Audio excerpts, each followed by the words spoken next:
Saudara-saudari yang dikasihi Tuhan, puji Tuhan.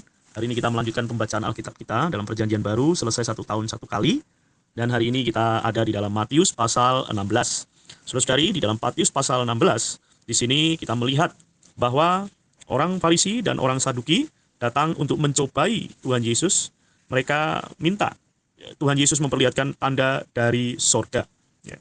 Nah, saudara-saudari, tetapi Tuhan tidak akan memberikan tanda, karena Tuhan tahu mereka hanya ingin melihat tanda luaran atau mujizat, padahal sebelumnya sudah diberikan tanda, yaitu Tuhan memberi makan 4.000 orang dan 5.000 orang sebelumnya.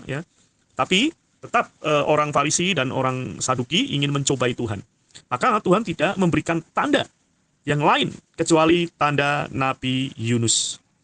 Saudara-saudari, ini menunjukkan bahwa tanda Nabi Yunus artinya adalah tanda kematian dan kebangkitan.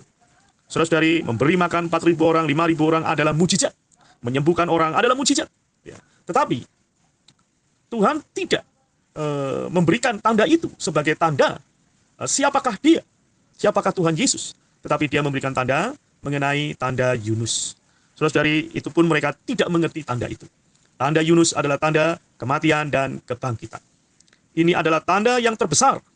Mujizat yang terbesar adalah kematian dan kebangkitan. Untuk bisa melihat hal-hal surgawi, harus melalui kematian dan kebangkitan. Maka saudara-saudari, orang-orang Farisi, orang-orang Saduki tidak melihat tanda surgawi ini. Kenapa? Karena orang Farisi adalah sekelompok orang yang munafik. Yang Tuhan katakan di dalam pasal 15. Kemudian orang Saduki adalah orang-orang yang tidak percaya kebangkitan, tidak percayanya adanya malaikat, tidak percaya roh. Maka di sini Tuhan memberi tanda mengenai tanda Yunus, yaitu segala sesuatu yang tidak melewati kematian dan kebangkitan, maka tidak ada bagian dengan yang ilahi dan yang surgawi. Dan ini menunjukkan kepada murid-murid bahwa Tuhan menyuruh waspada terhadap ragi orang Farisi dan Saduki.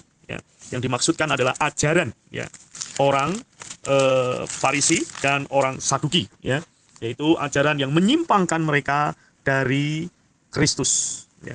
Mereka memberi ragi terhadap adonan, roti atau tepung halus itu untuk membuat roti.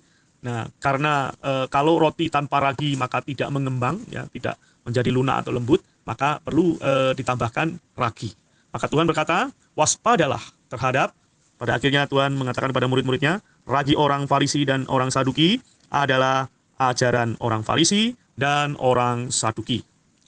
Yaitu ajaran yang menambahkan apa yang murni, yaitu Kristus. Maka kalau kita melihat hari ini, di dalam iman kekristenan, banyak ajaran-ajaran yang ditambahkan, dipluskan terhadap Kristus. Sebetulnya kita harus memegang Kristus secara murni dan utuh. Maka selanjutnya di ayat selanjutnya Tuhan mewahyukan dirinya yang murni, siapakah dia? Maka pertama dia bertanya kepada anak-anaknya, pada murid-muridnya, di daerah Kaisarea Filipi, jauh dari Yerusalem, karena Yerusalem telah terjadi ketidakmurnian karena dicampur dengan kemunafikan agama orang-orang Farisi. Maka ketika di tempat yang jauh dari kemunafikan, maka Tuhan mewahyukan dirinya. Pertama-tama dia bertanya, kata orang siapakah anak manusia itu? Lalu banyak orang menjawab, mungkin dia adalah Yohanes Pembaptis, Elia, dan Yeremia atau salah seorang dari para nabi. Orang hanya mengenal Kristus sebatas nabi, sebatas tokoh. Tetapi dia berpaling kepada murid-muridnya. Lalu Yesus bertanya kepada mereka, tetapi apa katamu? Kalau tadi kata orang, sekarang katamu, siapakah aku ini? Maka Petrus segera menjawab, engkau adalah Mesias, anak Allah yang hidup. Saudari, inilah wahyu mengenai Kristus. Siapakah Kristus itu? Inilah yang ditanyakan Paulus waktu dia berjalan ke Damsik. Siapakah engkau Tuhan? Di sini Tuhan juga menanya, siapakah aku ini? Saudara-saudari, ini adalah pertanyaan di atas pertanyaan. Maka jawabannya adalah perlu wahyu. Maka ketika Petrus menjawab, engkau adalah Mesias, anak Allah yang hidup. Saudara-saudari, jawaban Petrus mencengangkan banyak orang. Karena kata Mesias, kalau menunjuk seseorang, itu berarti penggenapan dari nubuat di dalam perjanjian lama digenapi. Artinya, setiap orang yang mengatakan Mesias, engkaulah Mesias, maka itu adalah wahyu yang besar. Ya, maka Tuhan menjawab, reaksi, berbahagialah engkau Simon bin Yunus, sebab bukan manusia yang menyatakan itu kepadamu, melainkan Bapakku yang di surga. Saudara-saudari, untuk bisa menerima terang, siapakah Yesus? Hari ini, Yesus juga menjadi perdebatan. Ya, di antara banyak orang, ya, seperti ajaran yang diragi, ya, ada yang menyatakan Yesus lebih rendah dari Allah, ya, sehingga disebut dia bukan Allah, ya, maka menyangkal keilahian Kristus. Ya. Nah, ini adalah ragi, saudara-saudari. Maka di dalam mewahyukan ini, Tuhan menyatakan bahwa siapa yang mengatakan Yesus adalah Mesias, anak Allah yang hidup, itu bukan berasal dari dirinya, tetapi dari Bapa yang di sorga. Ini saudara-saudari, ini menyingkapkan Mesias itu adalah Kristus, Juru Selamat. Ini menyingkapkan amanat yang diemban Kristus. Ya. Menyelesaikan kehendak Bapa, menggenapkan penebusan di atas kayu salib. Dan anak Allah yang hidup menyatakan bahwa dia adalah Allah. Dia adalah manusia, dia adalah Allah. Ini mengacu kepada persona dan pekerjaannya. Ya. Ada dua hal yang diwahyukan di sini, persona dan pekerjaannya. Kristus dan anak Allah yang hidup.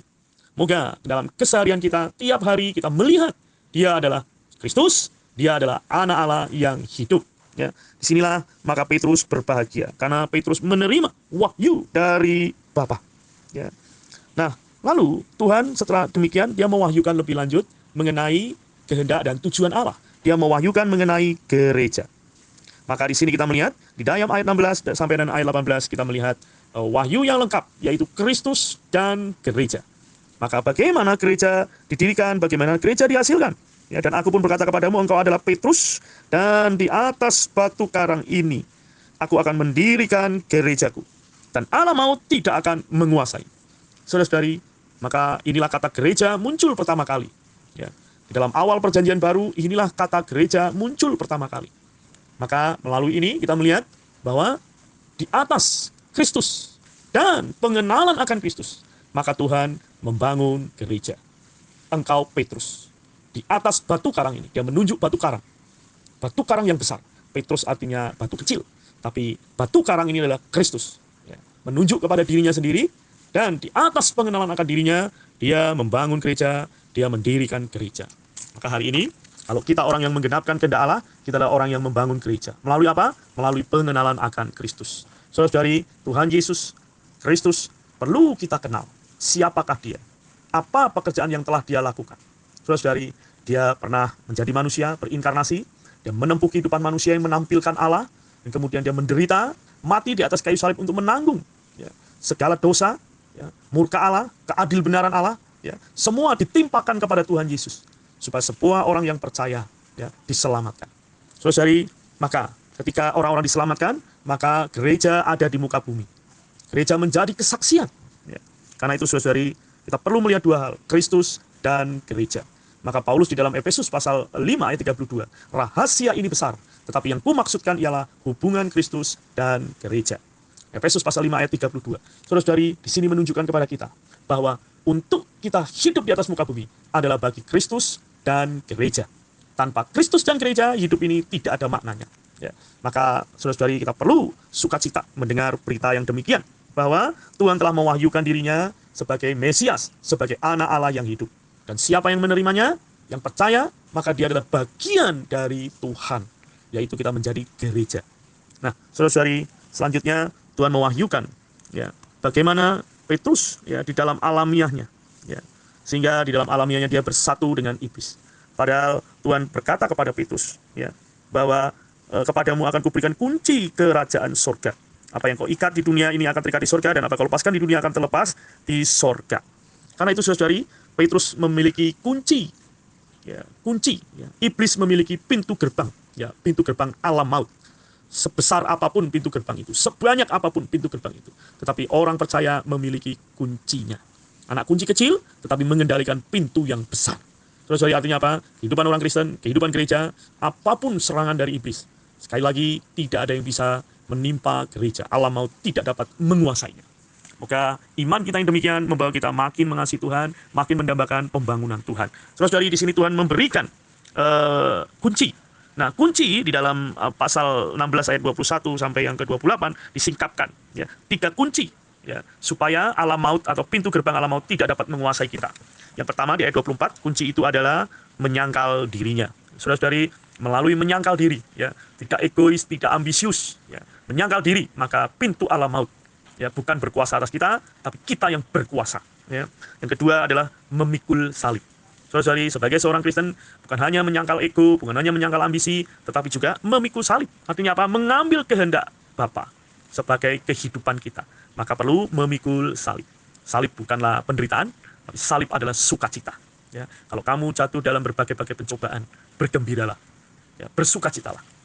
Ya, di sini menunjukkan, ya, bahwa 3 kunci, ya, yang membuat alam maut tidak dapat menguasai, yaitu menyangkal diri, memikul salib, dan mengikut Tuhan. Ayat 24, ya. Sehingga setiap kunci membuat iblis tak berdaya, ya. Nah, kita melihat bagaimana Petrus, ya, dipakai sebagai contoh ketika Petrus menggunakan pikiran alamiahnya, daging, ya, yang mencegah Tuhan Yesus naik ke kayu salib. Saudara-saudari, kalau Tuhan Yesus tidak naik ke kayu salib, celakalah kita orang yang percaya. Ya, maka di sini Tuhan meluruskan, ya, melalui Petrus kita melihat bahwa Tuhan menegur Petrus dan berkata, enyahlah iblis, engkau menjadi satu batu sandungan. Saudara-saudari, ternyata alamiah kita itu menjadi batu sandungan. Ya, semoga di dalam pelayanan kita senantiasa datang kepada Tuhan, bersekutu dengan Tuhan. Sehingga di sini Tuhan tidak mengatakan, hei Petrus, pikiranmu yang kotor, tidak. Tetapi Tuhan mengatakan, enyahlah engkau iblis. Saudara-saudari, ada orang yang baru saja menerima wahyu. Dan Tuhan puji dengan mengatakan bahwa bukan kamu, ya, tetapi Bapa yang mewahyukan itu kepada kamu. Saudara-saudari, baru saja seseorang menerima wahyu yang tinggi. Ya, tiba-tiba dia datang ke lembah neraka dan bersatu dengan iblis untuk melawan kehendak Allah. Maka Tuhan mengusir, ya, iblis itu, enyah engkau iblis. Ya. Kemudian dia mewahyukan lagi bahwa penghalang bagi pembangunan gereja adalah egomu, ambisimu, karena kau tidak menyangkal dirimu. Lalu kehendak Allah kau tidak ambil, kau tidak pikul salib, ya, dan kau tidak mengikuti Tuhan. Saudara-saudari, moga melalui pasal 16 kita dibukakan supaya tidak menjadi penghambat pembangunan gereja dengan mengumbar diri kita, ya. Karena dikatakan barang siapa mau menyelamatkan nyawanya, ia akan kehilangan nyawanya. Tapi barang siapa kehilangan nyawanya karena aku, ia akan memperolehnya. Apa gunanya seorang memperoleh isi dunia ini kalau ia kehilangan nyawanya, dan apakah yang dapat diberikan sebagai ganti nyawanya? Ya. Saudara-saudari, kita melihat bahwa anak manusia akan datang dalam kemuliaan Bapaknya untuk memberi upah bagi kita yang hari ini, ya, berjerih lelah, ya, untuk mendapatkan kekayaan Kristus. Saudara-saudari, Kristus yang kaya ini, yang telah dinikmati oleh 4.000 orang di pasal 15, seharusnya juga menjadi kenikmatan tiap hari kita. Kita orang Kristen senantiasa menikmati Tuhan, mengalami Tuhan, dan pada akhirnya menyalurkan Tuhan kepada banyak orang. Haleluya. Moga saudara-saudari kita akan melihat Tuhan menjadi raja di dalam kerajaannya, dan kita ikut meraja bersama Tuhan. Kenapa? Karena kita membangun gerejanya. Haleluya. Tuhan Yesus memberkati, Tuhan Yesus menyertai. Amin.